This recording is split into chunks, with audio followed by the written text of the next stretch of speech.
I was sitting in my room staring at my INA set result. Rank 13,000. I felt like a complete failure. Months of hard work, countless hours of study, and this is what I had to show up for it. But in the next 3 months, I had my NEET PG result in my hands. Rank 1693.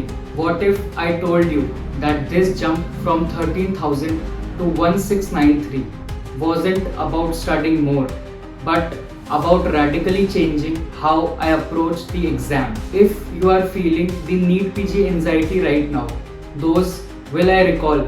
How many questions should I attempt? If these kinds of thoughts are running through your mind, then this video is exactly what you need right now. Hey everyone, welcome back to the channel.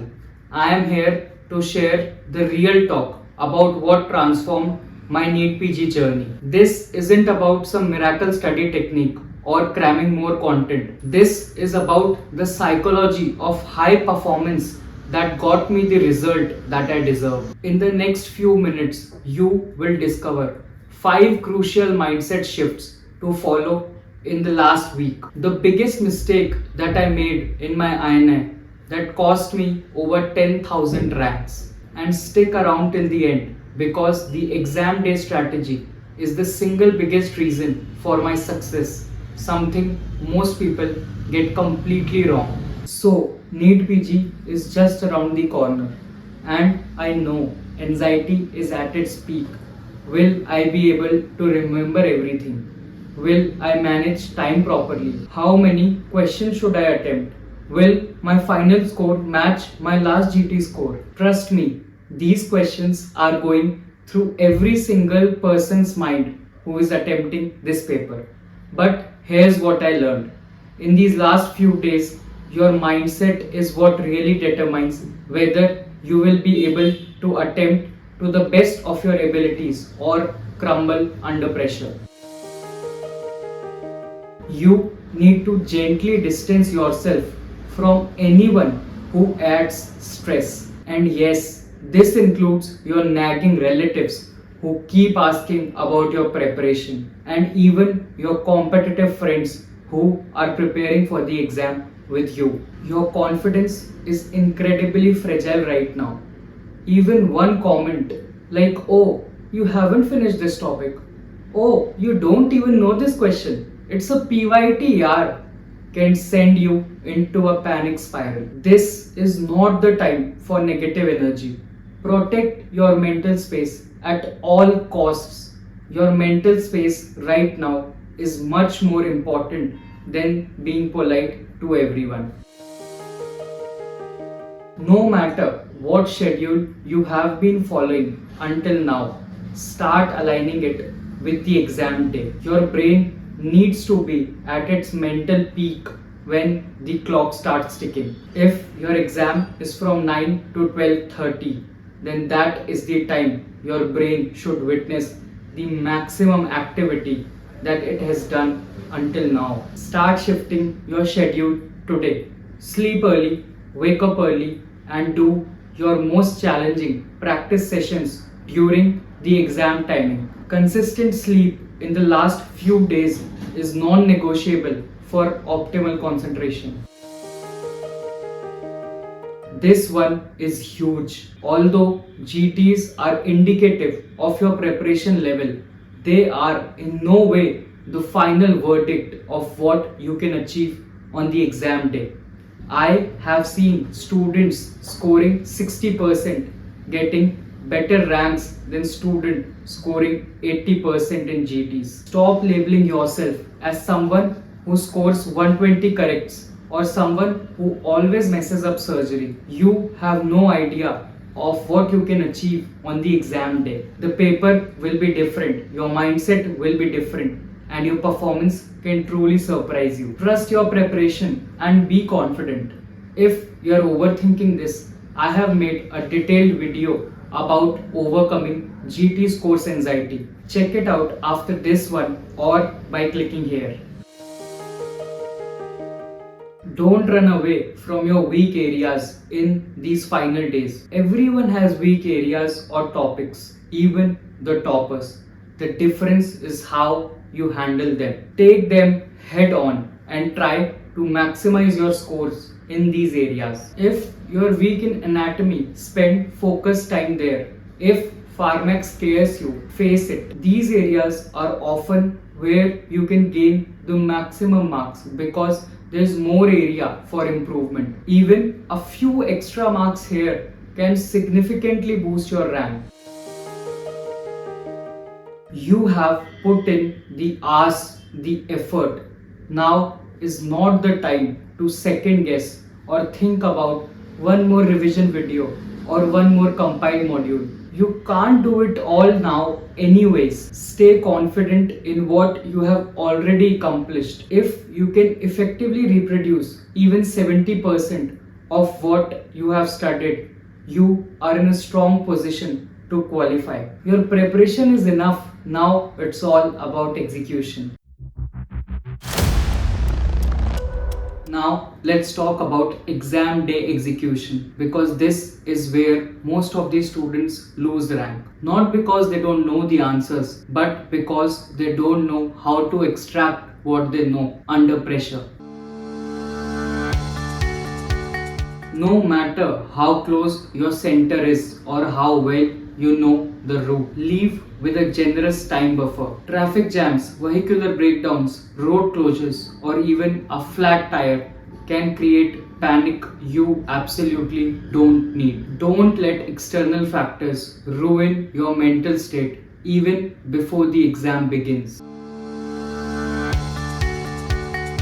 Once you reach the exam center, forget about opening notes or discussing high yield topics. Just be present with whoever has come to drop you off. Engage in a casual conversation. Talk about anything except the exam. There is no need to frenetically remember that one difficult MCQ that has close to 0% chances of being asked. Your brain has stored everything it needs to. Now is the time to trust it and keep it fresh.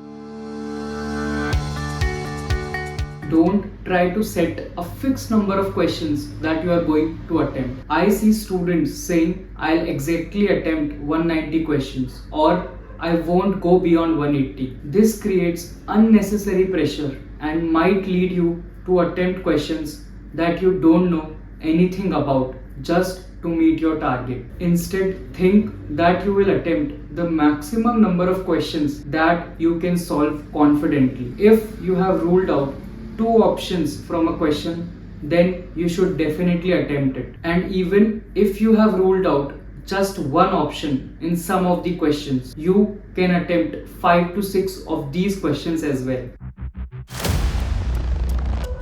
Now comes the most important section of this video, the one that literally transformed my rank from 13,000 to 1693. This is the one I was telling you about in the start of the video. While attempting the paper, you need to be in attack mode. I know this sounds controversial because everyone tells you to stay calm during the exam, but being in attack mode and staying calm are two completely different things. And no, these aren't contradictory. Let me tell you what I did wrong in INI. I confused being calm with being laid back. I was reading the questions half-heartedly, marking answers without even reading all the options, and treating the exam casually because I thought that's what staying calm meant. That laid-back approach cost me over 10,000 ranks. In NEET PG, I changed my entire approach and was focused like never before.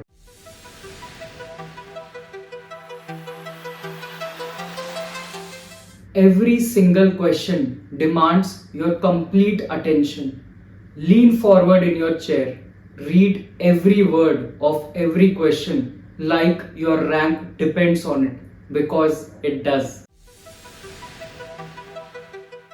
You are not just a test taker, you are a doctor. For every question, try to actively recall everything that you know and you have seen. Think about the clinical scenarios, the patient presentations, and the logical flow of diagnosis and treatment. Connect the dots. NEET PG will be full of questions with trappers, and these are the questions that we regret about later because we overlooked those misleading statements and keywords. Don't just skim, read, understand, and then answer. For God's sake, read all the options before marking your answer, even if you see it right away. I know this sounds obvious, but believe me, this is the first thing that slips when you feel that time pressure. I have experienced it firsthand in INI. Here's a fact, with each question, your focus will naturally start reducing. You will become casual in your approach. Do not let it happen. Actively remind yourself to stay alert for every single question because every single question matters. And after every section, take few seconds to reset your energy. Take a break, take few deep breaths, stretch your neck, and then again go back into the attack mode. Stay at the edge of your seat for those 3.5 hours. I know it sounds exhausting, but this level of focused attention is what separates good ranks from great ranks. Look, NEET PG is just a few days away. You can't change how much you have studied at this point, but you can absolutely control how you perform on the exam day. These strategies aren't just theory. I have implemented them to jump from a rank of 13,000 to under 2,000. I know some of you might be thinking, but what if I get stressed from this intense approach? Here's the truth. You are already stressed. The difference is whether you will let that stress transform into laser focused performance or let it scatter your attention. You have worked incredibly hard for this. You have the knowledge. Trust your preparation. Trust yourself. If this video helped you gain clarity about your exam day strategy, hit that like button and subscribe to the channel for more real and honest talks. Now go out there and attack that paper with everything that you have got. You got this. I will see you in the next video at the other side of the tunnel. Till then, take care. Bye bye.